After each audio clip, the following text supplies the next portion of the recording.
அவங்க புரிஞ்சுக்கல இவங்க புரிஞ்சுக்கலன்ட்டு நம்ம கஷ்டப்பட்டுக்கிட்டே இருந்தோம்னா வாழ்க்கை கஷ்டமாக தான் போயிட்டே இருக்கும். நம்மளை புரிஞ்சு கொள்ள வேண்டிய ஒரே ஜீவன் எம்பெருமான் சிவன் மட்டும்தான். அவருக்கு தெரியும் நீங்கள் யார், நீங்கள் செலுத்துகின்ற பக்தி எப்படிப்பட்டதுன்னு. உண்மையாக சொல்லப்போனால் சிவபெருமானால் தேர்ந்தெடுக்கப்பட்டவர் நீங்கள்.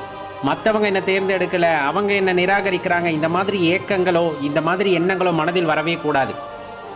இறைவன் உங்களை தேர்ந்தெடுத்திருக்கிறார் என்றால் நீங்கள் ஒரு அற்புதமான பிறப்பாகத்தான் இருப்பீர்கள் என்பதை முதலில் நீங்கள் நம்ப வேண்டும்.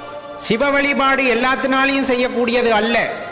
எதற்கும் துணிந்தவர்கள், எது வந்தாலும் பார்த்துக்கலாம் அப்படிங்கிறவங்க. ஏன்னா சிவ வழிபாடு செஞ்சா கஷ்டம் வருது அப்படி இப்படின்னு ஒரு மாயை பிம்பம் உண்டாகி விட்டதல்லவா.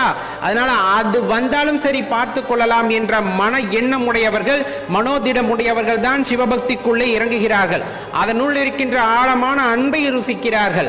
மாறாக இந்த உலக பற்றுகளிலே ஆசை கொண்டவர்கள், பணம் புகழ் இந்த மாதிரி எல்லாம் எனக்கு வேண்டும் என்ற அடிப்படையிலே ஒரு